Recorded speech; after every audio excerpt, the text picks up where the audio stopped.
Yeah, fuck yeah, what's going on, guys? Irish Coffee here. I know it's been a while since I uploaded the first part of this series, and trust me, it's been much longer since I wrote the scripts and recorded voiceovers for it. But I finally decided to get all these files off my hard drive and get the series finished before the reboot drops so I can do an updated list in the future. But anyway, I'm gonna stop yapping and jump right into it, so I hope y'all enjoy.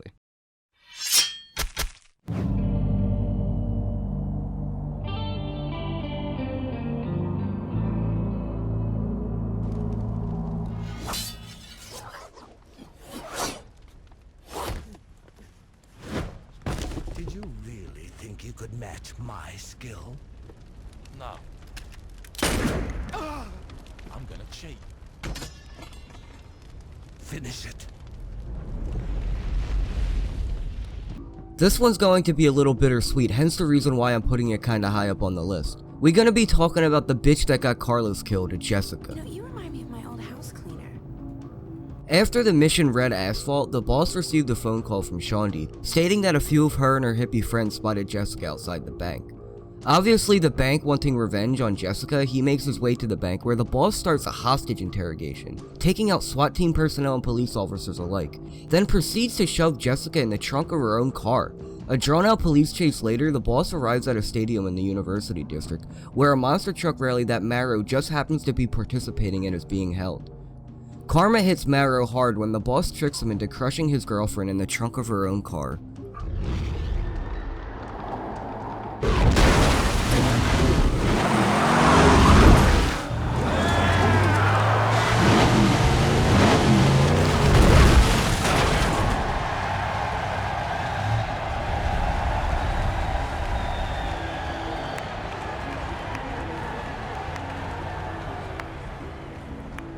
I'm gonna kill you right here, right now.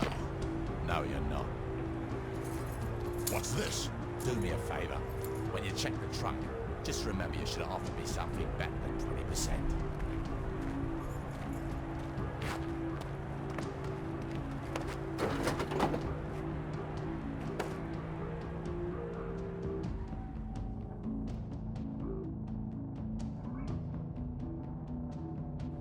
Alright, we're going to take a little bit of a dark but very satisfying turn. We're going to be covering the main antagonist from Saints Row the Third, Eddie Kilbane Pryor? No, wait, Pryor. I don't fucking care. Anyway, towards the end of the mission 3-way, the boss is given the option to make it to the Joe Magarak Island to save Shondi or help Angel chase down Kilbane as he's trying to flee Steelport. If you chose the least popular option, which was going after Kilbane, you'll be joining Angel in a race against the clock to get to the airport to catch Kilbane's airplane in time. After taking out a few Luchador and Stag soldiers, you finally make it to the airport, and a very similar mission formula plays out like in Saints Row 1, when you have to chase down Kilbane's private jet as it's fleeing the city. After quickly destroying it, you're greeted with a cutscene of Kilbane emerging from their wreckage attempting to give a speech before being shut down by the boss. A quick time event boss fight later, the boss ends the saga of the Syndicate with ease by snapping Kilbane's neck.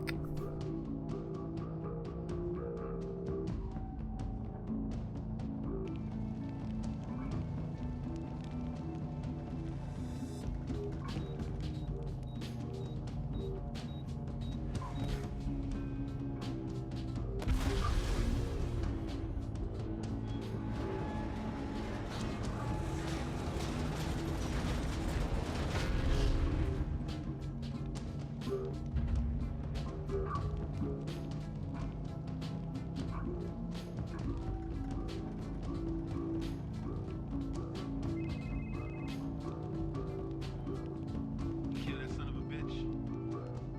Yeah. Was it worth it?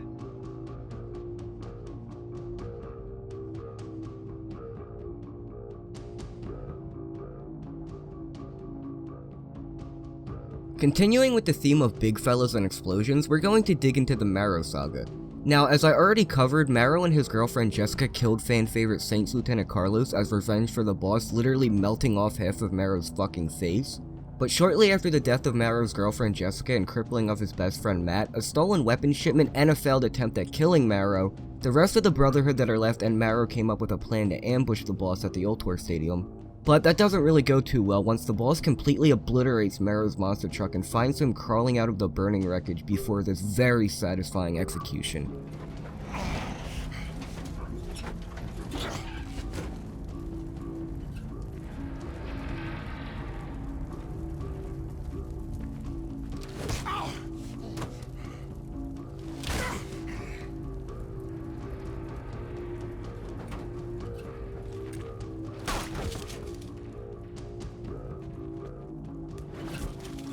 last words? Go to hell.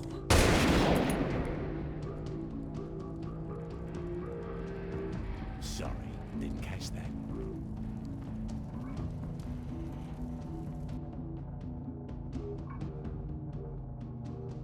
Alright, next up on this shit show was a really satisfying death. We got Shogo Okuji, the little weasel that put out the hit that got Aisha killed. In my opinion, this is one of the most gnarly deaths in the series, hence the reason why it's so high on my list. But after Junichi's death at the hands of the boss, this little rat decided it would be a good idea to crash Aisha's funeral while Johnny Gat was grieving. And every Saints Row fan knows to never anger the Purple Terminator himself, so after Gat pretty much blows off Shogo's threats, Shogo attempts an ambush on the Saints, which ends in a shootout and a bit of a motorcycle chase through the graveyard. The boss eventually catches up to Shogo and destroys his motorcycle, then drags the little bastard back just for Johnny Gat to completely demolish him with his bare hands before burying him alive to suffocate to death. Get up.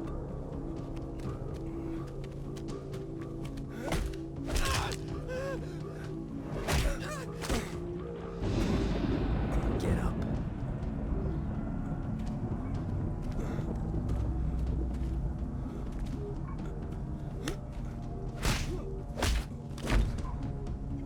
Get up. Please, stop. Not so fun when you're fighting someone who is tied to a chair, is it? I didn't kill her! You ordered it.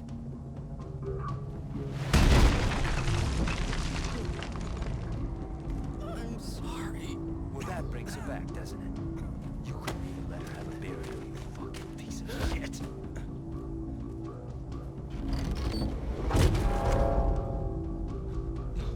Please.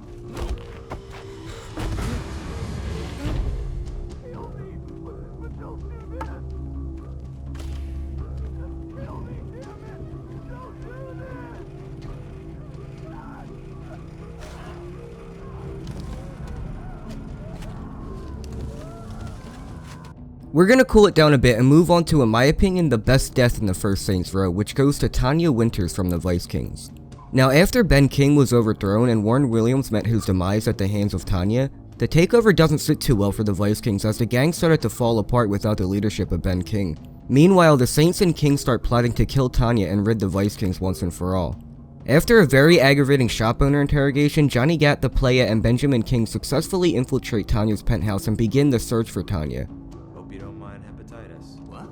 After killing the remaining VK members that stuck around after the takeover and a few hooker assassins, the Playa, Ben King, and Gat are met with Tanya one last time before unloading a plethora of bullets into her before dropping her out of her penthouse window.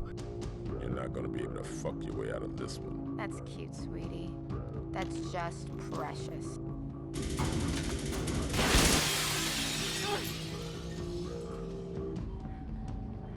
Please! Please don't! Oh, Tanya, do yourself a favor and die with some dignity.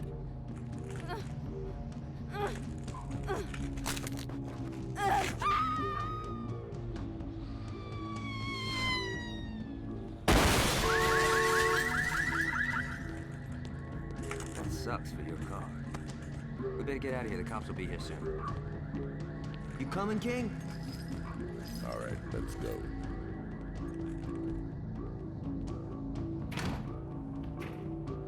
Hey, I know what you told Julius and all, but why don't you stick around and roll with us? I'm sure he wouldn't mind having you around. Don't bet on that. You think you can find a way back to the row on your own? Aisha, you know, the pussy calls. You did good in there, son. Here, I don't think I'll be eating these anymore.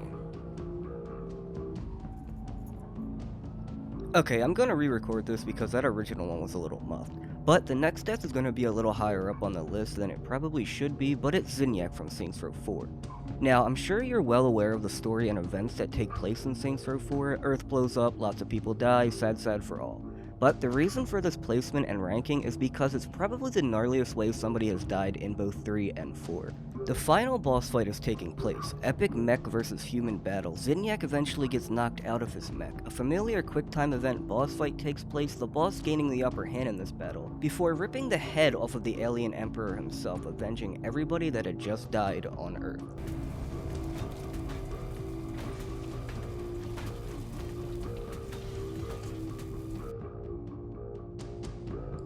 Now, if you'll excuse me, I want to get back to bitches falling out of windows. So next on our agenda for today is Dane Vogel. So, after a failed assassination attempt by Johnny Gat at Dane Vogel's corny little speech, Johnny gets distracted by an Ultor officer, which leads to the boss having to chase down Vogel fleeing in his limo. One quick Michael Bay attack helicopter cutscene later, the boss finds himself face to face with Vogel down on his knees, begging and pleading for his life before this perfect send-off to one of the biggest dicks in the Saints Row series. Bye bye, Vogie. Tried telling the board that going after the Saints was a big mistake. They should have listened to you. Believe me, right now I am agreeing with you 100%. But you have to look at the positives. You're alive. They're dead, and you have the Saints' #1 fan running Ultra.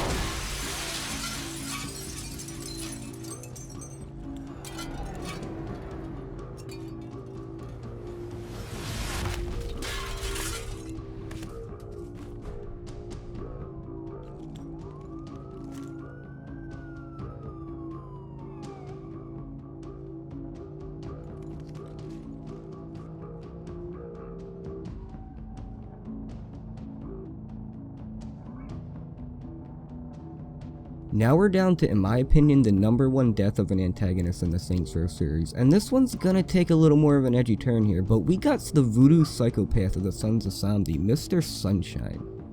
So, after Sunshine gets his ear cut off and whatnot, Sunshine sent a gang of bums after the Saints to ambush where they were keeping the Loa dust the Sons were no longer producing. After the Saints make quick work of them, the bums give the boss Sunshine's known hangout at the meatpacking plant. A voodoo-fueled firefight ensues that leads to the boss repeatedly gunning down Sunshine until realizing he won't stay down, so does what any other sane person would do and chops his head off with his own machete, making, again, in my opinion, the best execution in the Saints Row series. This fight is far from over.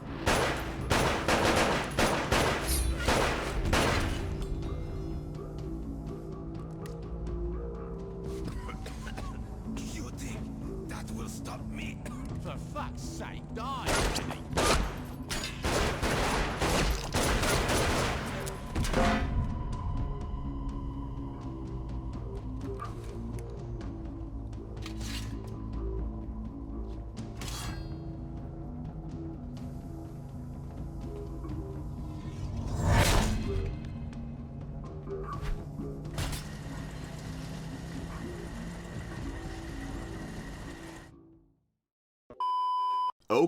Okay, guys, chill. I know Irish skipped on a few antagonists here, but he's out sick and still wanted to get this video out to you guys. Kiki and Kia are often really forgotten protagonists, and really, there isn't much you can say about them. And as for the death of Julius, stay tuned to Irish's channel to hear more about his death and how much of a missed opportunity it was for something amazing. Is that it? Am I done? Oh, good. Yeah, I gotta get down to the jailhouse and bail out Dom again. He was caught squatting out front Natalie Portman's house.